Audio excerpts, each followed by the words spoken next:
Style disease के chapter 2 को हम लोग आज पढ़ने जा रहे हैं और डीपली समझने का प्रयास करेंगे क्योंकि ये सब चीज़ें काफ़ी महत्वपूर्ण हैं। लोग आयुर्वेद में हैं तो बेसिक चीज़ों को जानना समझना बहुत ज़रूरी हो जाता है। बेसिक नॉलेज के अभाव में हम कहीं ना कहीं कुछ गड़बड़ी करते रहते हैं। तो सबसे तो पहले धन्यवाद देना चाहूँगा मॉर्निंग मंत्रा के क्रिएटर को, जिन्होंने एक ऐसा समय चुना और एक ऐसा सेशन बनाया कि हम लोग आयुर्वेद को अच्छे तरीके से जान और समझ रहे हैं और सभी लोगों को एक प्लेटफॉर्म पर मिलने का मौका मिल रहा है। इसके लिए इसके जो क्रिएटर है उनको बहुत बहुत धन्यवाद देते हुए आगे की बात मैं शुरू करना चाहूँगा। तो कल का जो हम लोग का चैप्टर था लाइफ स्टाइल डिजीज के बारे में था, पार्ट 1। आज वही चैप्टर पार्ट 2 है। लेकिन कल जो कवर हुआ उसको थोड़ा सा रिमाइंड मैं कर रहा हूँ। उसके मूल में जाइएगा तो हर बीमारी में बात पित्त कफ था, उसके दृष्टिकोण से देखा जाता था बीमारी को। आज भी जो हम लोग चर्चा करेंगे तो आयुर्वेद का नजरिया वही है कि बीमारी कुछ भी हो उसको बात पित्त और कफ के नजरिया से देखेंगे कि इसमें किस चीज़ की अधिकता है और उसमें कौन से गुण हैं, रजस गुण, तामस गुण और सात्विक गुण। ये गुण होते हैं जो कल चर्चा किया गया है। तो इन्हीं दो दृष्टिकोण से आज के भी चैप्टर को देखा जाएगा और इसी चैप्टर को नहीं पूरे आयुर्वेद को इसी दृष्टिकोण से देखा जाता है। तो हम लोग रोग को देखने का जो नजरिया है उसको थोड़ा सा अपना दृष्टिकोण बदल ले और आयुर्वेद के दृष्टिकोण से देखने लगेंगे तो किसी भी बीमारी को जड़ तक हम लोग पहुंचने लगेंगे और उसका उचित समाधान करने लगेंगे। तो वही चीज है, शुरू करते हैं आज का जो हम लोग का चैप्टर 10 है। उसमें लाइफ स्टाइल से संबंधित जो बीमारी है, आज समाज की सबसे घातक बीमारी में इसको गिना जाता है, जिसको कैंसर कहते हैं। काफी लोग इससे प्रभावित हैं कैंसर से। लोग जानने और समझने का प्रयास करते हैं जब हो जाता है तो, लेकिन पहले प्रयास नहीं करते हैं।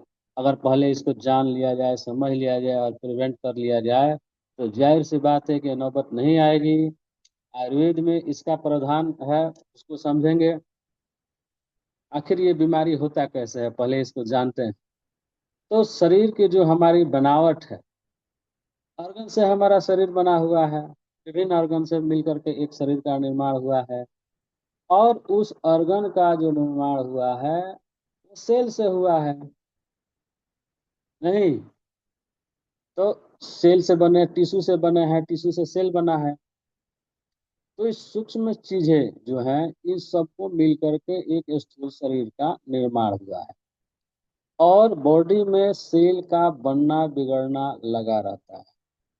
हमेशा नए नए सेल आते रहते हैं और पुराने सेल मरते रहते हैं। ये शरीर की सामान्य प्रक्रियाएं हैं। सेल का जन्म लेना, सेल का डेड होना, और ये क्रम जो है पूरे जीवन भर चलता रहता है। अब इसी प्रोसेस में शरीर के किसी हिस्से में अनियमित सेल का ग्रोथ होने लगता है, जिससे वह ट्यूमर बनने लगता है और धीरे धीरे धीरे धीरे वो कैंसर का रूप ले लेता है। हालांकि सभी ट्यूमर कैंसर के रूप में नहीं लिए जाते, सभी ट्यूमर में कैंसर नहीं होता, लेकिन मोस्टली उसका जो बेसिक चीज है वो ट्यूमर बनने से धीरे धीरे धीरे धीरे धीरे धीरे कैंसर का रूप ले लेता है और शरीर में असामान्य कोशिकाएं जहां तहां फैलने लगती है, असामान्य वृद्धि होने लगती है, जिसका शरीर पर बुरा प्रभाव पड़ता है। तो जब भी ऐसी स्थिति बने तो उसको डॉक्टरी सलाह की ज़रूरत होती है और उसके कुछ टेस्ट होते हैं, उसको कराने चाहिए। लेकिन ऐसे चीज़ आपको दिखे तो उसके कुछ सिम्टम भी आपको देखने को मिले। क्या क्या सिम्टम मिलते हैं? ऐसे रोगी को अकारण थकान होने लगता है। बिना काम किए उसको थकान महसूस होगा। अनजाने में वजन बढ़ने लगेगा या वजन कम होने लगेगा। सांस लेने में तकलीफ होती है। अपच रहता है, कोई चीज ठीक से पचता नहीं। बिना कारण त्वचा पर नीले निशान पड़ जाते हैं। मांसपेशियों में दर्द होने लगता है। त्वचा का रंग गहरा होने लगता है। घाव जल्दी भरते नहीं। बहुत लोगों को शरीर पर मॉल होते हैं जिसको तिल कहते हैं, नहीं उसमें भी बदलाव आने लगते हैं। ऐसे लक्षण अगर आपको देखने को मिले तो कोई जरूरी नहीं है कि वो कैंसर ही हो, लेकिन कैंसर के सिम्टम ऐसे होते हैं, ऐसे स्थिति में आपको अपने डॉक्टर से सलाह लेना चाहिए। ये सारे सिम्टम हो सकते हैं कैंसर के। अब इसको थोड़ा सा देख लेते हैं आयुर्वेद के दृष्टिकोण से कि आयुर्वेद का पक्ष इसको क्या कहता है। आयुर्वेद कहता है कोई भी ट्यूमर, जो ग्रंथि है, जो अभी मैंने बताया कि अकारण कहीं मतलब ये गांठ बढ़ने लगती है, ऐसा स्थिति शरीर में आता है तो उसके 3 कारण देखे जाते हैं। कौन से कारण? कफ, पित्त और वात। क्योंकि हमारा बेस वही है। तो अब देखते हैं उसमें तंत्रिका तंत्र जो है हमारा, जो वात द्वारा नियंत्रित होता है, तो वहां भी ये चीजें आ सकती है। तो वहां जब वात का प्रकोप बढ़ेगा तंत्रिका तंत्र में तो ये चीजें देखने को मिलेगी।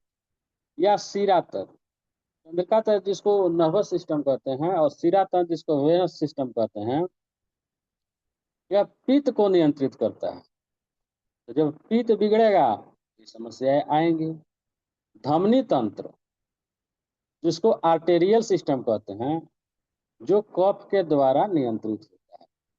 तो ये तीनों चीज में जब विकार उत्पन्न होंगे, तंत्रिका तंत्र में, शिरा परक तंत्र में और धमनी तंत्र में, तो ये दोष देखने को मिलेगा, जो वात पित्त और कफ का स्थान है। कभी कभी क्या होता है कि ट्यूमर ऐसा हो जाता है, सम मतलब छोटा छोटा ट्यूमर आपको देखने को मिल जाएगा। तो ये अगर ट्यूमर ग्रोथ हो रहे हैं तो उस पर ध्यान देने की जरूरत है। ये घातक हो सकते हैं, बहुत लोग उसको हल्का में लेते हैं, लेकिन ऐसी स्थिति आए तो उस पर नजर रखने की जरूरत है। हालांकि मैंने पहले ही बताया कि सभी ट्यूमर कैंसरस नहीं हैं। बहुत से ऐसे ट्यूमर हैं कि ऑटोमेटिक धीरे धीरे गल जाते हैं शरीर में, रिजॉल्व हो जाते हैं, लेकिन उसकी शुरुआत वहां से होती है। तो इस चीज को ध्यान में रखना जरूरी है। तो आयुर्वेद कहता है कि इसको अगर ठीक रखना है तो जो आप कफ पित्त और बात है इसको आप बैलेंस रखें। नहीं, इसके मूल जो कारण मैंने बताया, इसके मूल में कफ पित्त बात ही है। अगर यह बैलेंस रहता है तो जाहिर सी बात है कि ऐसी स्थिति आपको नहीं आएगी। टॉक्सिन को निकालते रहें। टॉक्सिन शरीर से निकलते रहेगा। टॉक्सिन कब निकलेगा? जब हम लोग शारीरिक श्रम करेंगे। शारीरिक श्रम करने के बाद जो पसीना वगैरह आता है उससे टॉक्सिन निकल जाता है। या एक और तरीका बताया गया है आयुर्वेद में, पंचकर्म। पंचकर्म के द्वारा भी बॉडी को डिटॉक्स किया जाता है। नहीं तो बॉडी डिटॉक्सिफिकेशन इसमें बहुत मायने रखता है। ये तब होता है जब हमारे शरीर में ऑटोग्राफी प्रक्रिया है वो बढ़ने लगती है। ऑटोफैगी। ऑटोफैगी क्या है कि ऑटोफैगी जो है वो क्षतिग्रस्त कोशिकाओं को समाप्त करके एक नया कोशिका बनाता है। तो इसमें जब दिक्कत आने लगती है तो आपको कैंसर जैसे ट्यूमर बढ़ने लगते हैं, देखने को मिलते हैं। अब ये तो आपको रह गया कि सिम्टम है, ऐसी स्थितियां हैं जिसको आप देख करके अंदाजा लगा सकते हैं कुछ हद तक। हालांकि इसके टेस्ट होते हैं, तो एक्चुअल जब तक हम लोग इसका टेस्ट नहीं करा पाते हैं तब तक आइडेंटिफाई होता नहीं है। अब रह गया कि आयुर्वेद का क्या दृष्टिकोण है अगर ऐसी समस्याएं शरीर में आती हैं, आ रही हैं, तो उसने उससे बचने के उपाय बताए गए हैं। तो उसमें कुछ जड़ी बूटियां भी बताई गई हैं। उसमें तुलसी जो हमारा नंबर 1 स्थान पर है। तुलसी नंबर 1 स्थान पर इसलिए है कि यह रोग प्रतिरोधी क्षमता को बढ़ाने वाली जड़ी बूटी है, जो शरीर पर आपका ऑक्सीडेटिव तनाव होता है उसको काफी हद तक कम करती है और इम्यूनिटी को मजबूत करती है। परम औषधि है तुलसी। तो तुलसी का उपयोग करते रहना चाहिए ताकि ऐसे सेल डेवलप ना हो। और दूसरा है नीम। यह ऐसी यौगिक कंपाउंड है जो कैंसर कोशिकाओं को डेड कर देती है। बहुत ताकत है नीम में, जो काफी पहले से हम लोग के पूर्वज उपयोग करते आ रहे हैं। और तीसरी जड़ी बूटी जो हमारी है, अश्वगंधा है।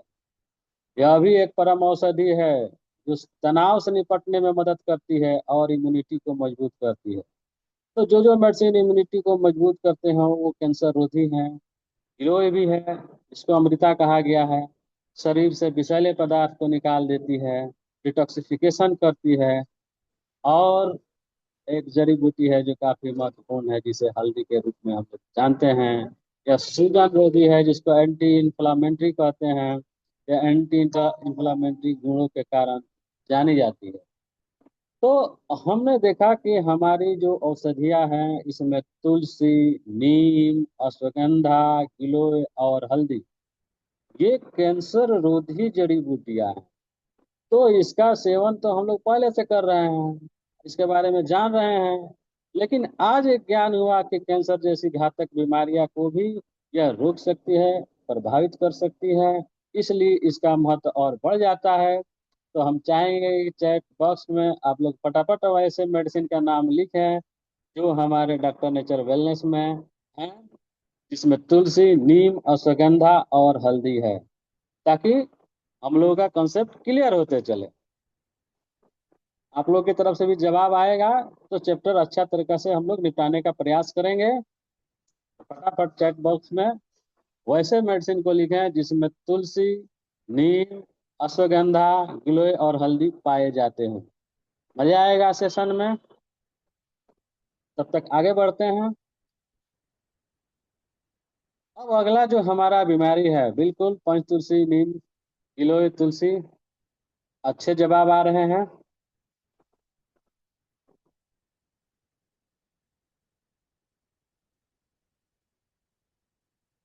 अब अगला जो हमारा जीवन, हाँ बहुत अच्छा जवाब आया हुआ है मदन गोपाल जी की तरफ से। बिल्कुल बिल्कुल बिल्कुल, आप लोग सही जा रहे हैं। तो मेरा कहने का मतलब यही था कि अब कैंसर से संबंधी कोई भी मरीज आपको मिलता है, जिसको आइडेंटिफाई आपने किया है और उसको हेल्प करना है, तो ये सारी औषधि आपको कैंसर जैसे डिजीज में मदद कर सकती हैं। इसके लिए आपको भटकना नहीं पड़ेगा। नहीं, इसीलिए इस चैप्टर को चलाया गया है कि मैक्सिमम कंसेप्ट आप क्लियर होते चले। बहुत अच्छे अच्छे जवाब आ रहे हैं, भोज जी के तरफ से भी अच्छे जवाब आए हैं। अब है लाइफ स्टाइल डिजीज से दूसरा जो बीमारी है, वह हृदय संबंधी है। आज इसका मतलब कि काफी मरीज पाए जा रहे हैं। जैसे स्ट्रोक हो जाता है, हार्ट फेलियर हो जाता है, कोरोनरी आर्टरी डिजीज देखने को मिलते हैं। तो ये सब हृदय से संबंधित रोग हैं। अब हम बारी बारी से समझेंगे कि ये हृदय से संबंधित जो रोग हैं, ये कौन कौन से हैं और इसको किस प्रकार पहचाना जाए। तो आजकल का जमाना चला हुआ है हार्ट अटैक का। आप लोग देखते हैं कि व्यक्ति ठीक था, उसको हार्ट अटैक हो गया। तो आखिर ये अटैक होता कब है?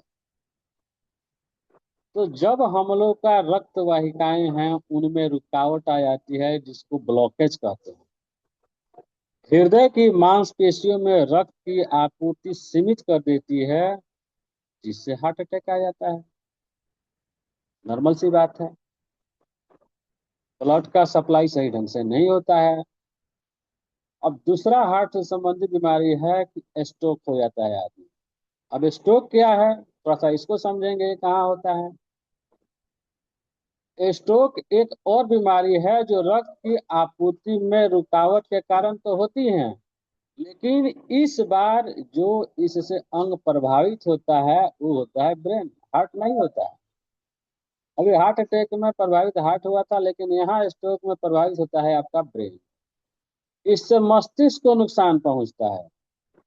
जब मस्तिष्क तक रक्त का प्रवाह बाधित हो जाता है, तो उसे काम करने के लिए पर्याप्त ऑक्सीजन की जरूरत पड़ती है, क्योंकि ब्लड में ऑक्सीजन पाए जाते हैं ऑक्सीजन को कैरी ब्लड ही करता है, और ब्लड पहुंचता ही नहीं है मस्तिष्क तक।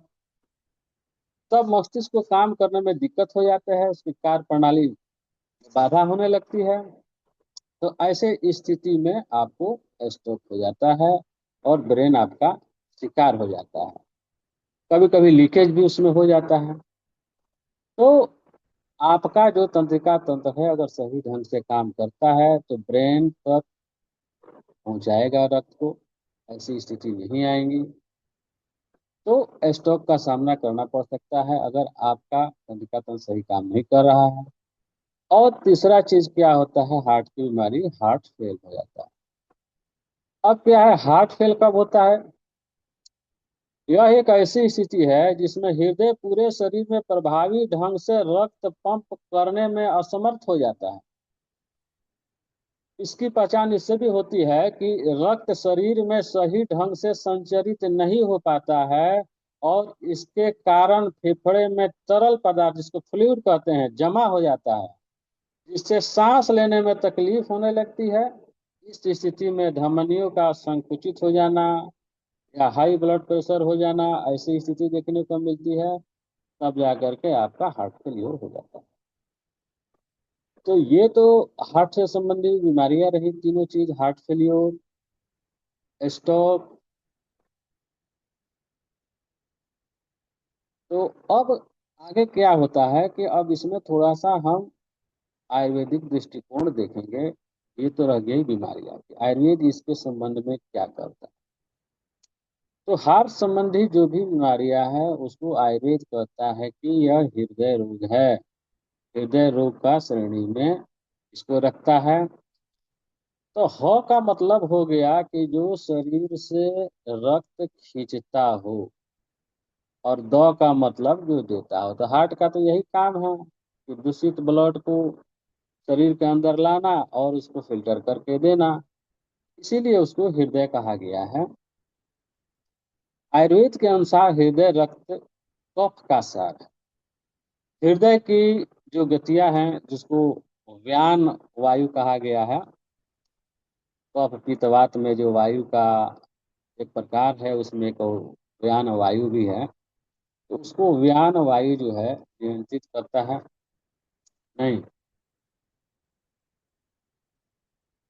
तो व्यान वायु द्वारा आपका निर्धारित किया जाता है कि आपकी हार्ट की समस्याएं जो हैं किस तरह चल रही हैं, कितना प्रभावी है, कितना अच्छे ढंग से वह काम कर रहा है।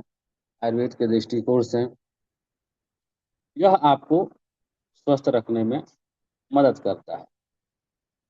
अब रह गया, इसमें मेडिटेशन वगैरह भी है, क्योंकि वो भी वायु का एक रूप है।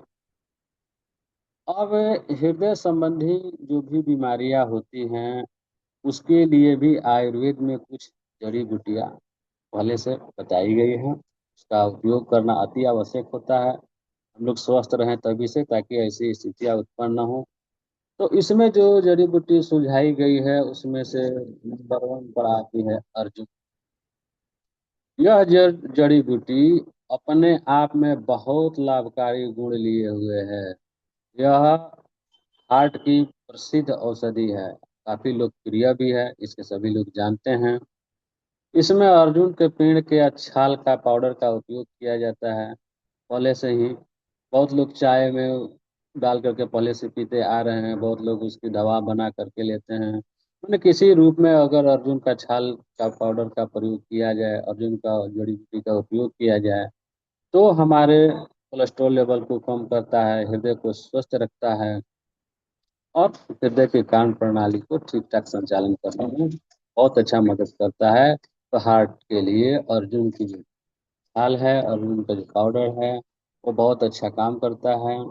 चाहे उसका एक्सट्रेट हो, किसी भी रूप में, औषधीय रूप में उसका उपयोग कर सकते हैं। और यहाँ भी एक औषधि जो है अश्वगंधा, ऑलराउंडर औषधि है अश्वगंधा, हर जगह फिट बैठता है मैक्सिमम जगह पर।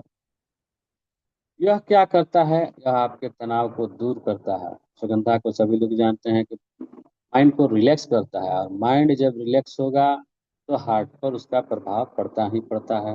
नहीं, और एक जड़ी बूटी है जो हमारे घरों में पाया जाता है, हार्ट डिजीज में उसका बहुत अच्छा काम है। गार्लिक, जिसको लहसुन कहते हैं, यह क्या करता है कि खून को पतला करता है। खून को पतला रहता है तो खून का सप्लाई शरीर में चारों तरफ बहुत अच्छे ढंग से होता है। अगर खून गाढ़ा हो जाए तो ब्लॉकेज होने की संभावना हो जाती है। तो लहसुन का भी बहुत अच्छा रोल है। उसके बाद गूगल, इसमें ऐसे यौगिक होते हैं जो खराब कोलेस्ट्रॉल को ठीक करते हैं, ट्राइग्लिसराइड को मेंटेन करता है। आजकल जिसको हार्ट डिजीज होता है उसको टीजी बढ़ा हुआ देखने को मिल रहा है। तो जिनका टीजी बढ़ा हुआ है उसमें गूगल बहुत अच्छा काम करता है।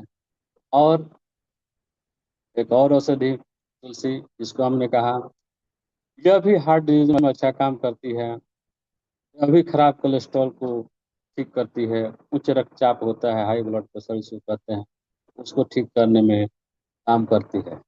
तो हार्ट से संबंधित जितने भी लोग आपको आते हैं, तो ये सारे जड़ी बूटियों को ध्यान में अगर आप रखेंगे तो आपको प्रिस्क्रिप्शन करने में आसानी होगा।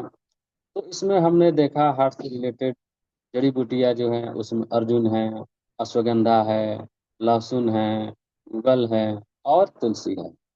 तो थोड़ा सा फिर आपका सहयोग लेना चाहेंगे कि हमारे पास कौन कौन से वैसे प्रोडक्ट हैं जिसमें अर्जुन, अश्वगंधा, लहसुन, गूगल और तुलसी हैं, ताकि हार्ट से रिलेटेड लोग जो आपको मिले तो उसे आप आसानी से दवा प्रिस्क्राइब कर सकें, जिसमें अर्जुन, अश्वगंधा, लहसुन, गूगल और तुलसी हो।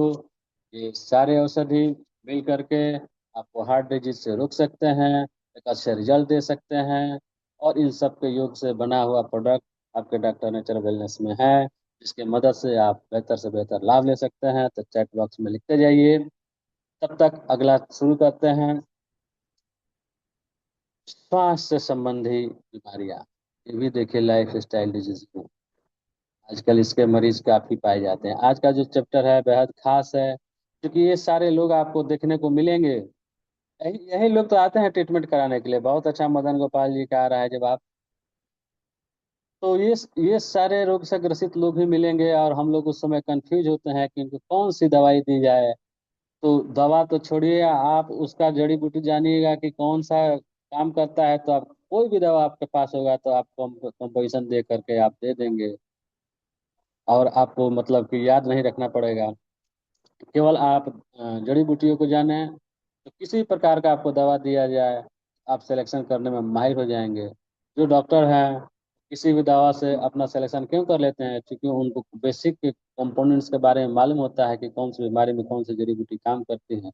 और वो उसका कंपोनेंट ही देखते हैं कि इसमें क्या क्या डाल करके बनाया गया, अपना सिलेक्शन कर लेते हैं। तो ये बहुत अच्छा चैप्टर है जो आपको मदद करेगा सिलेक्शन करने में मेडिसिन का। केवल मेडिसिन को रटने से नहीं होगा। तो अब जो अगला हमारा है टॉपिक, श्वास से संबंधी बीमारी, रेस्पिरेटरी डिजीज जिसको कहते हैं। ये भी एक हानिकारक जीवन शैली का ही रूप है, जिससे फेफड़े हमारे प्रभावित होते हैं। फेफड़ों पर बुरा प्रभाव होता है। तो आजकल जानते ही हैं, तो इसको काटा जा रहा है, सही एयर नहीं मिल रहा है। शहरों में तो और पोल्यूशन है। तो जहाँ पोल्यूशन ज़्यादा है वहाँ ऐसी बीमारियों की संभावनाएं बढ़ जाती है। साफ सुथरा वातावरण वातावरण इसके लिए बहुत अच्छा होता है। तो इसमें क्या देखने को मिलते हैं, अक- अक्सर मरीज जो होते हैं वो दमा के होते हैं। नहीं, दमा हो जाता है, फेफड़ों में कैंसर हो जाता है, बहुत लोग को लंग्स कैंसर देखने को मिलती है। तो ये रिस्पिरेटरी डिजीज के अंतर्गत आती हैं। ये बीमारियां वायु प्रदूषक, मोटापा, गतिहीनता, जीवन शैली, धूम्रपान, खराब खान पान, खतरनाक व्यवसाय लोगों का है कि वैसा व्यवसाय है कि उनको मतलब कि वैसे जगह पर रहना पड़ेगा जहाँ ऑक्सीजन सही ढंग से नहीं आ रहा है। या बहुत लोगों को तनाव है। अब बहुत लोग अल्कोहल वगैरह का ज़्यादा उपयोग करते हैं। धूम्रपान करते हैं, बहुत लोग स्मोकिंग करते हैं। स्मोकिंग भी इसका एक बहुत बड़ा कारण होता है श्वास से संबंधित बीमारी के लिए। बहुत लोग तंबाकू वगैरह खाते हैं। तो ये सारी चीज़ें मिलकर के आपके लंग्स पर बुरा प्रभाव डालती है। तो इन सारे चीज़ों से बचना जरूरी है, ताकि आपको लंग्स डिजीज ना हो। अब इसमें देखते हैं कि ये अगर होते हैं तो उसमें आयुर्वेद का क्या दृष्टिकोण है। तो आयुर्वेद में अगर आपको इससे संबंधित बीमारी होती है तो उसको कांसा कहा जाता है, कांस, आयुर्वेद की भाषा में। तो इसके भी कई कारण होते हैं, जो आपकी कफ होते हैं, बलगम निकलने लगते हैं, खांसी होने लगता है। ऐसे लोग आपको देखने को मिलेंगे कि उनका बीमारी जल्दी ठीक होने का नाम नहीं लेता है। तो ये जो कांसा होता है, इसका अगर मूल में जाइएगा तो पाचन तंत्र में गड़बड़ी के कारण होते हैं। इसकी शुरुआत जो होती है, बड़ी आंत में वायु का संतुलन बिगड़ जाता है, उदान वायु का, जिसके कारण ये समस्याएं देखने को मिलती है। देखिए, इसका रूट कॉज कहाँ से आ रहा है? आंत से आ रहा है। यही बात, यही मूल कारण समझना है क्या? लंग्स का डिजीज है, लेकिन इसका कारण बड़े आंत से आ रहा है। और बहुत से लोग हैं, वात प्रकार की भी इनको होती है। इसमें खांसी सूखी हो जाती है, इसमें बहुत कम बलगम निकलता है या बहुत कम कफ बनता है। तो इसमें वात का प्रकोप ज्यादा होता है। जब आपको ऐसा देखने को मिले कि सूखी खांसी निकले, बलगम कम आए, तो समझ लीजिए कि उस व्यक्ति में वात का प्रकोप बढ़ा हुआ है। आवाज बंद हो जाती है, गला बैठने लगता है, बहुत लोग कह रहे हैं कि गला बैठ रहा है। कफ वाला खांसी है, उसमें आपको बलगम गाढ़ा और चिपचिपा देखने को मिलता है। इसके साथ उल्टी भी होती है, नाक भी बहुत लोगों को बहने लगता है। नहीं, कुछ कुछ लोगों को कफ के साथ साथ हल्का ब्लड भी आ जाता है, जो कफ प्रधान मतलब कि आपको खांसी है। नहीं, उसमें एक छतज होता है। यह खांसी एक गंभीर रूप है जिसमें गहरे रंग का बहुत सारा बलगम निकलने लगता है। खांसी या पेशाब करते समय बुखार भी आ जाता है, कभी कभी ब्लड भी आ जाता है। नहीं, और होता है एक क्षयज। इस प्रकार के खांसी में एक टीबी का रूप आपको देखने को मिलता है। तो ये टेस्ट से आपको पता चलेगा, इसको ट्यूबरकुलोसिस कहते हैं। तो आयुर्वेद में कफ और वात को संतुलित करके श्वास संबंधी बीमारियों का इलाज किया जा सकता है। इसमें जठराग्नि को ठीक करना बहुत जरूरी है, क्योंकि जठराग्नि अगर बंद होगा तो ये सारी बीमारियां होने के मोस्टली चांस आपको रहते हैं। आपने देखा होगा कि नास्थ चिकित्सा जो है आयुर्वेद में, बहुत लोग वो भी कराते हैं, बहुत अच्छा काम करता है उसमें। तो ऐसी अगर समस्याएं आपको देखने को मिलती है, तो उसके लिए भी आपको कुछ जड़ी बूटियां बताई गई हैं। नहीं, जो हमारे डॉक्टर नेचर वेलनेस में डाल करके प्रोडक्ट बनाए गए हैं। तो इसमें भी एक जड़ी बूटी तुलसी, देखिए यहाँ भी उसका बहुत अच्छा रोल है। नहीं, तुलसी अपने रोग गुणरोधी गुण के कारण यहाँ बहुत अच्छा काम करती है। एंटी माइक्रोबारियल गुण इसमें है, एंटी इन्फ्लामेटरी गुण है इसमें, जो कि इस बीमारी में आपको बहुत अच्छा काम करती है।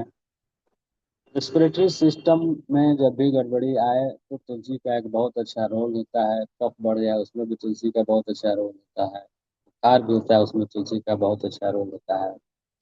तो ये घर में होना ही चाहिए, क्योंकि ऑलराउंडर मेडिसिन है। और ऐसे रोगी जो कफ से जिनको कफ हो गया है, उसमें अदरक भी बहुत अच्छा रोल अदा करती है, जो कि हमके घरों में पाया जाता है, सबके घरों में है। एक ऐसी जड़ी बूटी है जो श्वसन मार्ग की रुकावटों को साफ करने के लिए बढ़िया है। यह सूजन को कम करती है। यह भी क्या करती है कि बलगम को पतला करती है, खून को पतला करती है। तो इन सारे रूप में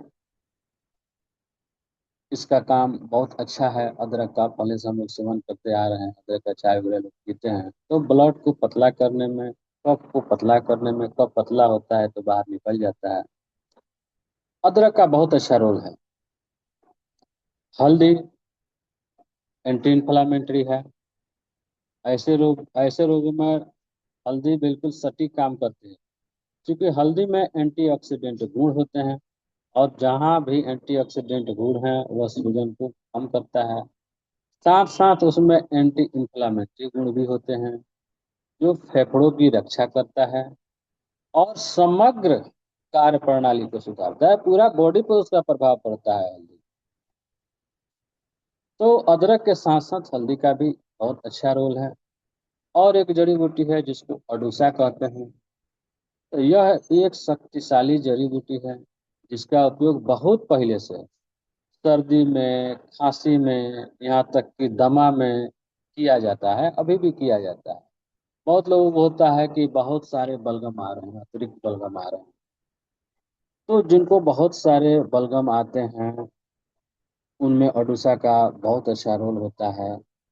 तो आजकल तो अभी मौसम आने वाला है जाड़ा का, या मौसम जब चेंज होता है तो ये सब देखने को मिलता है कि बहुत लोगों को सालों भर खांसी रहा करती है, ठीक नहीं होती। तो उसको सही ढंग से पहचान करके, और ये सारी जो जड़ी बूटी आपको बताई गई है, इसमें तुलसी है, अदरक है, हल्दी है, अड़ूसा है, इन सब का अगर सेवन किया जाए या कराया जाए तो आपको बेहतर लाभ देखने को मिलेगा। तो हमारे यहाँ ऐसे जो पेशेंट आते हैं, हम चाहेंगे कि उनको आप लोग एक बार फिर लिखें, जिसमें आपको अदरक मिल जाए, हल्दी मिल जाए, अड़ूसा मिल जाए और तुलसी मिल जाए, ताकि ऐसी बीमारियों को आप आराम से प्रिस्क्राइब कर सकें। तो फटाफट चैट बॉक्स में देखना चाहेंगे कि आप लोग कौन कौन से प्रोडक्ट की सलाह देते हैं जिसमें अदरक, हल्दी, अडूसा और तुलसी हो, ताकि आपको आसानी हो पहचानने में और प्रिस्क्रिप्शन करने में और समझने में। बहुत लोगों को बार बार फोन आता है कि इस बीमारी में क्या दिया जाए। तो जब जड़ी बूटी को आप जान लेंगे तो जो आपका दवा है उसको उठाकर उसके कंपाउंड को पढ़ेंगे तो पता चलेगा कि इस बीमारी में ये सारी दवाई दी जाती है। तब तक अगला जो है हमारा टॉपिक है, उसको देख रहे हैं, एलर्जी। ये बड़ा महत्वपूर्ण चैप्टर है। देखिए आज के चैप्टर जितने भी है सब महत्वपूर्ण है। महत्वपूर्ण मैं इसलिए कह रहा हूँ कि एलर्जी जैसे बीमारी में लोग हाथ खड़ा कर देते हैं। कैंसर और एलर्जी तो ऐसी बीमारियां हैं जिसमें अच्छे अच्छे प्रैक्टिशनर हाथ खड़ा कर देते हैं। मदन गोपाल जी का चैट आ गया, बहुत अच्छा बहुत अच्छा। तो और ऐसी व्याधियों को हम लोग अगर रोक पाए, ठीक कर पाए, तो हम लोग के लिए बहुत बड़ी बात है, जहाँ लोग हाथ खड़ा कर देते हैं।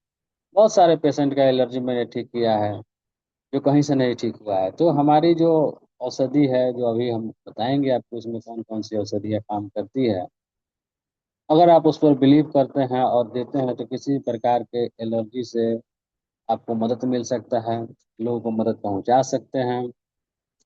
क्योंकि एलर्जी बोल करके लोग टाल देते हैं, इस दवा को खाते रहिए पूरे जीवन खाते रहिए, ऐसी बात नहीं है। हमारी जड़ी बूटियाँ जो हैं आपको परमानेंट क्योर करती हैं। बहुत लोग का क्योर हुआ है और आप में भी किसी का होगा तो क्योर हो सकता है। तो देरी नहीं करते हुए अब एलर्जी की तरफ हम लोग बढ़ते हैं।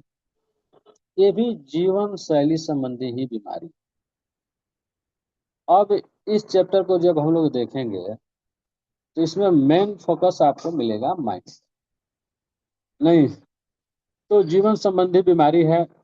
बहुत लोग दूषित क्षेत्र में रहते हैं, प्रकृति के बीच में रहते नहीं, प्रकृति से वो तालेमेल नहीं बैठा पाते हैं। वैसी जगह रहते हैं जहाँ फंफूद वगैरह हो, धूल जमा हो, नहीं, या खान पान का भी उनका जो विकल्प है कुछ बिगड़ा हुआ है, उनका खान पान सही नहीं है, नहीं, तो ऐसे लोगों को एलर्जी का शिकार होने की संभावना है। या कुछ वैसे प्रोडक्ट खा रहे हो, मार्केट में तो आजकल जानिए रहे हैं कि प्रचार तंत्र का बोलबाला है।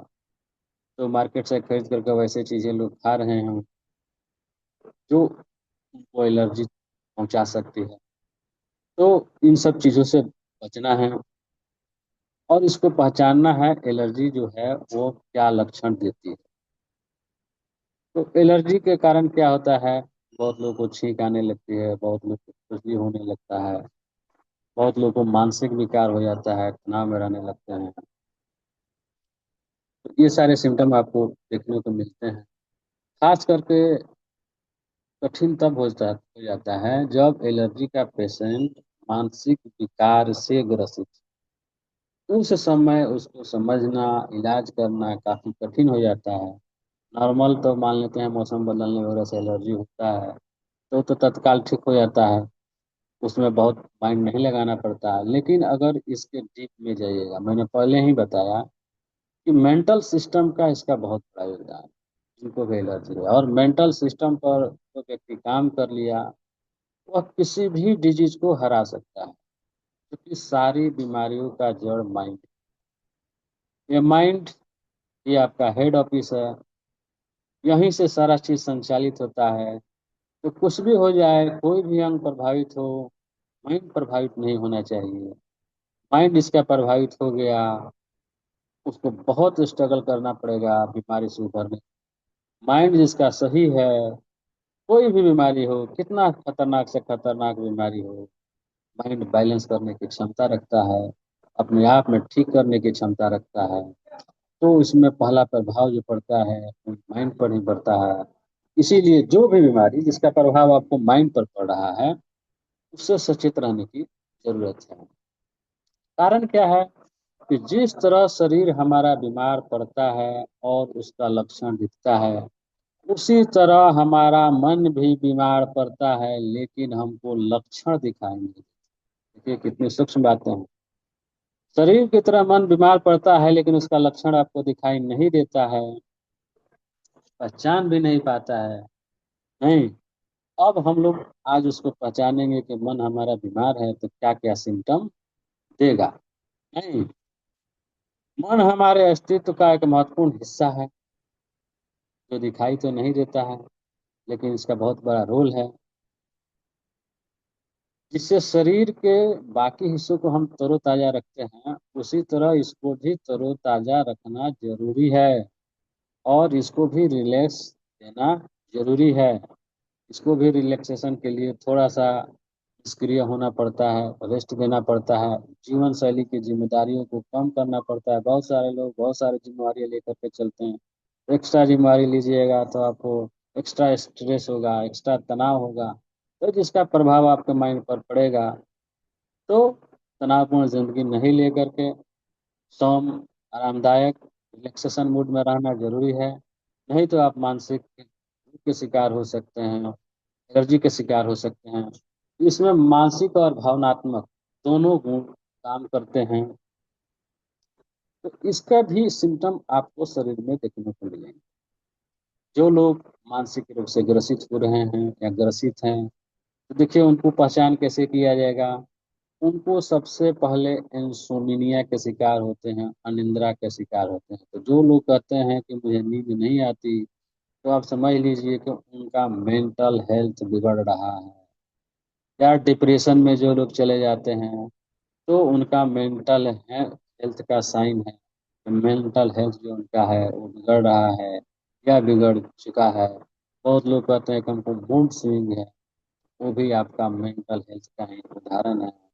बहुत लोग अचानक से गुस्से से भड़क जाते हैं, नहीं, या उनको शारीरिक और मानसिक दोनों थकान हो जाता है। बहुत लोग मिलेंगे कि निगेटिव ही बातचीत करते हैं, जब आप मिलिएगा तो ये आपके मेंटल हेल्थ के साइन दे रहे हैं। इससे आप पहचान पाइएगा कि मेंटल हेल्थ अगला का बिगड़ा हुआ है। तो सबसे पहले किसी चीज को समझने के लिए उसके साइन सिम्टम को जानना जरूरी होता है। तो जब कोई वैसा व्यक्ति मिले जो केवल नेगेटिव बात मिले, या बोले मुझे नींद नहीं आती है, या मेरा मूड स्विंग रहता है, या मैं डिप्रेशन में रहता हूँ, या मेरा शरीर और दिमाग दोनों बहुत जल्दी थक जाता है, तो आप समझ लीजिए कि उसका मेंटल हेल्थ बिगड़ा हुआ है। और जब मेंटल हेल्थ बिगड़ता है, हम थोड़ा उसमें अपना आयुर्वेदिक दृष्टिकोण जरूर अपनाते हैं कि इस मेंटल हेल्थ बिगड़ने में हमारा आयुर्वेद क्या कहता है। तो आयुर्वेद में मन को मानस कहा जाता है, जो गुण अभी हमने बताया पहले, इससे वह प्रभावित हो जाता है।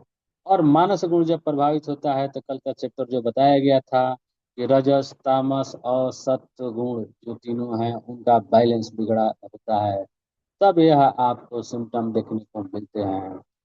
तो कल जैसे मैंने बताया, रजस रजस गुण जो है, ये जब बिगड़ता है तो आदमी निगेटिव बोलता है, उसमें नकारात्मक प्रभाव देखने को मिलता है, उसमें अकाउंटेबिलिटी नहीं रह जाती है, उसमें गतिशीलता नहीं रह जाती है। नहीं, तामस गुण बिगड़ता है, तो उसमें उत्तेजना अधिक आ जाती है, उत्तेजित रहने लगता है, कई विकृतियां उसमें आने लगती है, अपना ही सुनता है, दूसरे की बात नहीं सुनता, अपना ही बात सुनाना चाहता है। और तामस के बाद जो अगला गुण है, सत्व गुण। सत्व गुण वाला व्यक्ति जो होता है वो हर चीज को बैलेंस कर लेता है, उसमें जल्दी कोई दोष आते नहीं है। तो हम लोग को चाहिए कि सत्व गुण को बढ़ाएं। सत्व गुण जिसका बढ़ता है वो हर चीज को बैलेंस करने की क्षमता रखता है।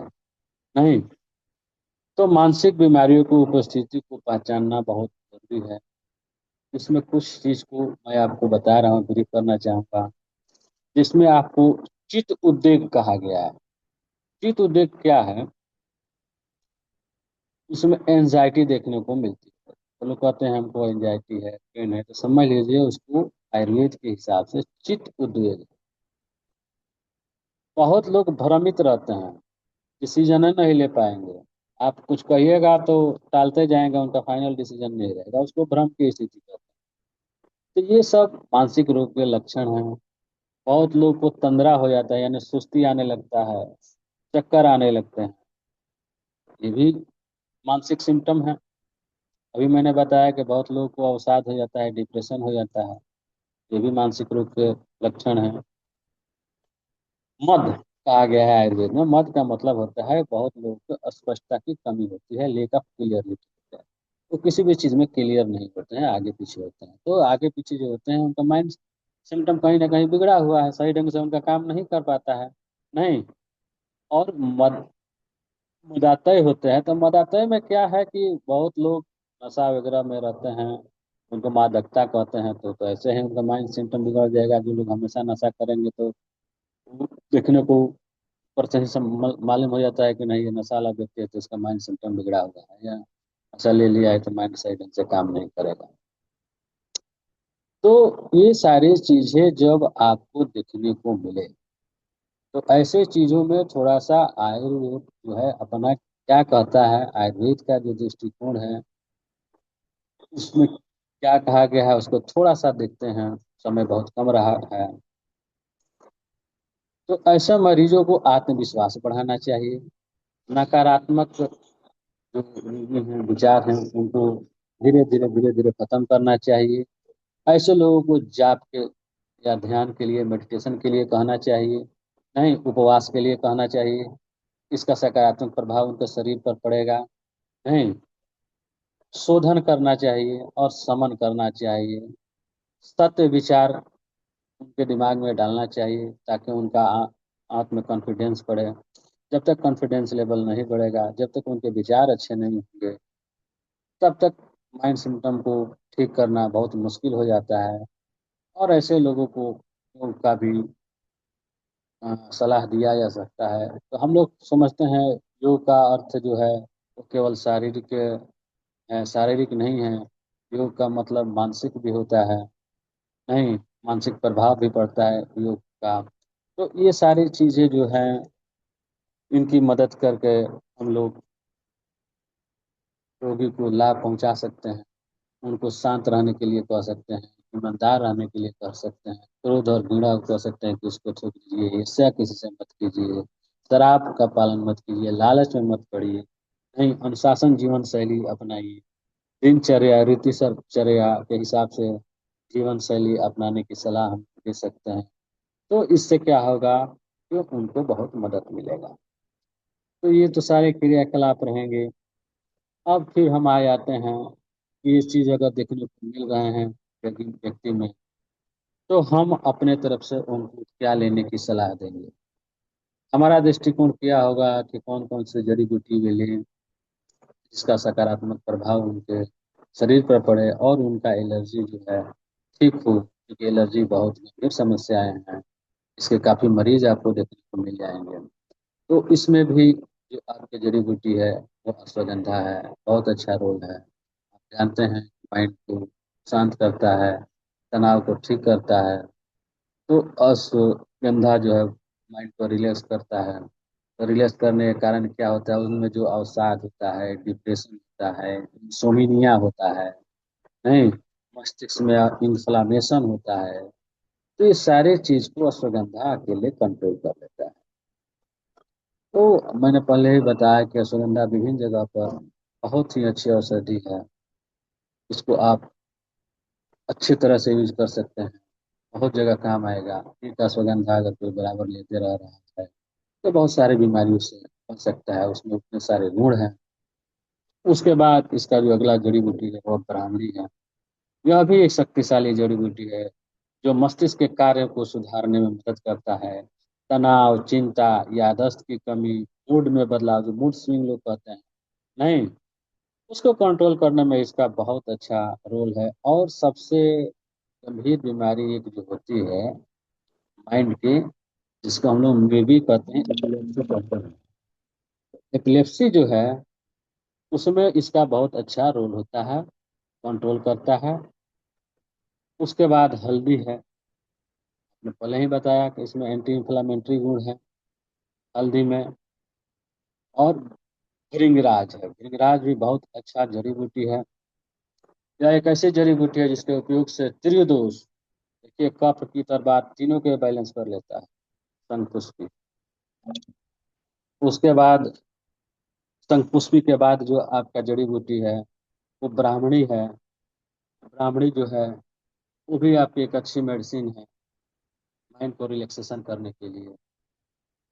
ब्राह्मणी के बाद ज्योतिष मती जो आपका जड़ी बूटी है, यह याददाश्त को ठीक करता है, मस्तिष्क के कार्य को ठीक करता है, ब्रेन पावर को आपको ठीक करता है। तो ये सारी जड़ी बूटियाँ जो है आयुर्वेद की आपके दिलो दिमाग को तरोताजा करती है और आपके एलर्जी को मेंटेन करती है, जिससे का लाभ आप उठा सकते हैं। और अपने मेंटल हेल्थ को या अपने एलर्जी को, या कंक्लूजन करते हुए मैं कहूँ तो ऑल ओवर बॉडी को आप इसे ठीक ठाक कर सकते हैं।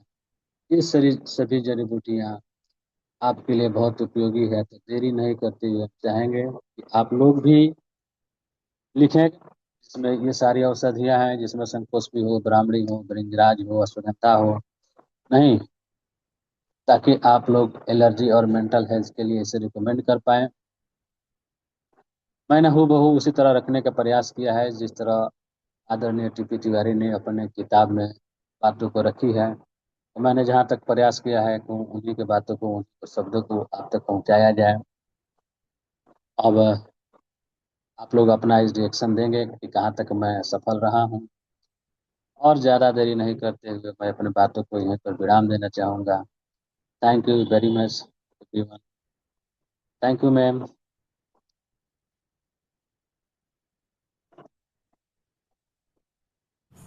Thank you so much sir, thank you so much. आज ये बहुत इम्पोर्टेंट चैप्टर रहा, क्योंकि सबसे पहले तो हम जब से बुक को समझ रहे और सीख रहे हैं आयुर्वेदा क्या है, और इसके बाद हमें आज और कल जो चैप्टर 9 और चैप्टर 10 में यही जानने को मिला कि जिस तरह के कंज्यूमर, जिस तरह के पेशेंट आपके सामने आएंगे, तब आपको जो भी आपकी नॉलेज है उनसे किस तरह से बात करके और उन्हें काउंसलिंग और कन्विंस करके आपको अपना क्लाइंट बनाना है, आपको उनको ट्रीटमेंट आप दे पाएँ। तो बहुत इम्पॉर्टेंट लाइफ स्टाइल डिजीज़ के बारे में हम स्टार्टिंग से, जब से आप सारे ही लोग यहाँ आए हैं डॉक्टर नेचर में, तब से हम इसको और भी ज़्यादा अच्छी तरह से समझ रहे हैं। और 98-99% आपको लाइफ स्टाइल डिजीज़ पेशेंट ही मिल रहे हैं। तो कल हमने कल जाना था पिकॉस के बारे में, कल जाना था डायबिटीज़ के बारे में, डायबिटीज़ के टाइप्स के बारे में। आज हमने कैंसर, हार्ट डिजीज़ और lung disease, allergy, mental health, ये सब हमने कवर कर लिया है। मैं ज़रूर चाहूँगी कि आप अपने आप भी बुक उठा के, और जब ये वीडियो आपको मिल जाए, उसको रिलेट करके उन सारे ये 2 चैप्टर फिर से ज़रूर से पढ़ें। और इसलिए भी पढ़ें कि एग्ज़ाम ज़रूर होने वाला है इसका, तो उसकी प्रिपरेशन भी ज़रूर करें। और फिर जो है, हम अपने हमारा पर्पज़ यही है कि जब हम अकेले हैं किसी के सामने, कंज्यूमर के सामने, तो हम सब बहुत अच्छे से कवर अप कर लेते हैं, पेशेंट से, क्लाइंट से अच्छे से बात कर लेते हैं। लेकिन बिलीव मी, जब हम साइंटिफिक यानी आयुर्वेदिक डाटा के साथ, आयुर्वेदिक फैक्ट के साथ बात कर रहे होते हैं, तो हमारा जो एनहांसमेंट, कई जो इम्पैक्ट आपका बढ़ जाएगा, कई गुना ज़्यादा बढ़ जाएगा, कई गुना ज़्यादा एनहांस हो जाएगा।